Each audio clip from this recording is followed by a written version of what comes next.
Hello అండి, అందరికీ నమస్తే. ఏంటి గుడి ముందు నిలబడి ఫోటో తీయించుకుంటున్నాను అనుకుంటున్నారా? లేదండి. వైకుంఠ ఏకాదశి రోజు ఉత్తరద్వార దర్శనానికనే వచ్చాము. ఇది వైజాగ్ ఋషికొండలో ఉండే తిరుమల తిరుపతి దేవస్థానం వాళ్ళు నిర్మించిన వెంకటేశ్వర స్వామి కోవిలండి. వైకుంఠ ఏకాదశి రోజు అది ఈవినింగ్ నైట్ టైం లైటింగ్స్లో ఎంత అద్భుతంగా ఉందంటే కోవిల మరి 2 కళ్ళు చాలవండి, అంత అద్భుతంగా ఉంది. మార్నింగ్ చాలా రష్ ఉందండి. ఈవినింగ్ దర్శనానికని మేము వచ్చాము. ఈవినింగ్ కూడా అలానే ఉన్నారు.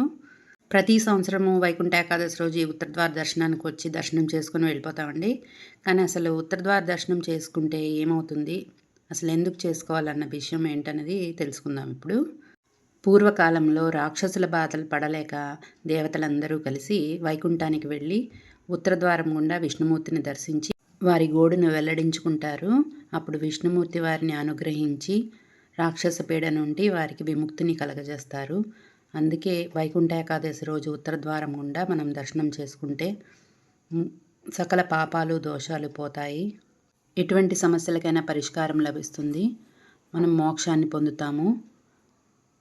పురాణాల ప్రకారము ఈ వైకుంఠ ఏకాదశి రోజున ఉత్తరద్వారం గుండా విష్ణుమూర్తిని దర్శించుకుంటే తిన్నగా వైకుంఠానికి వెళ్ళినంత పుణ్యం లభిస్తుందని చెప్తారు. మేము అనుకోకుండా సాయంత్రం ఈ లైటింగ్స్లో స్వామివారి దర్శనం చాలా బాగా చేసుకున్నాము. ఉత్తరద్వారం గుండా గర్భగుడిలో స్వామివారిని కూడా దర్శించుకున్నాము. నిజంగా తిరుపతిలో ఎలాగైతే స్వామివారు ఉంటారో ఈ ఆలయంలో కూడా వెంకటరామమూర్తి అలానే ఉన్నారండి. మాకు 2 కళ్ళు చాలలేదు.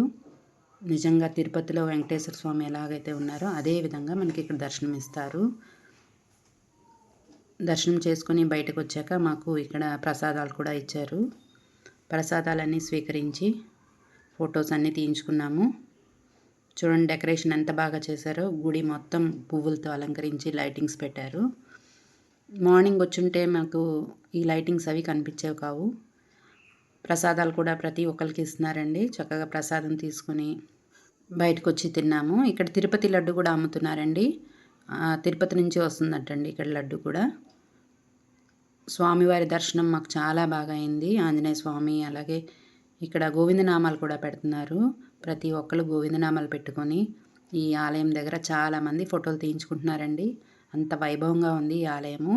నిజంగా తిరుపతి వెళ్ళిన ఫీలింగ్ అయితే మాకు కలిగిందండి.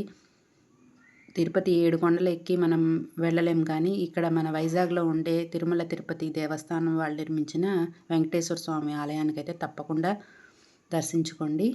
చాలా అంటే చాలా బాగుంది ఆలయము. మనకి పైనుంచి వ్యూ కూడా చాలా బాగా కనిపిస్తుందండి.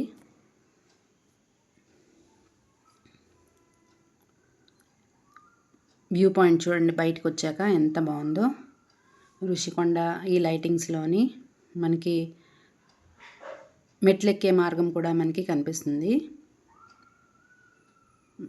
ఇక్కడ మెట్లెక్కే మార్గం దగ్గర మనకి గోవిందనామాలు ఉంటాయండి, అవి కూడా చూడొచ్చు.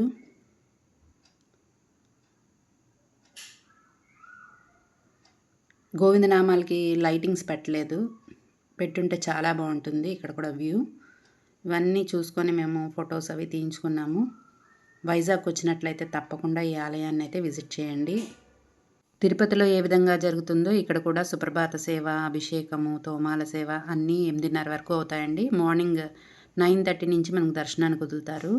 నా ఈ వీడియో మీకు నచ్చినట్లయితే తప్పకుండా ఒక చిన్న లైక్ ఇచ్చేయండి. ఇలాంటి మరిన్ని మంచి వీడియోస్తో మళ్ళీ కలుసుకుందాం.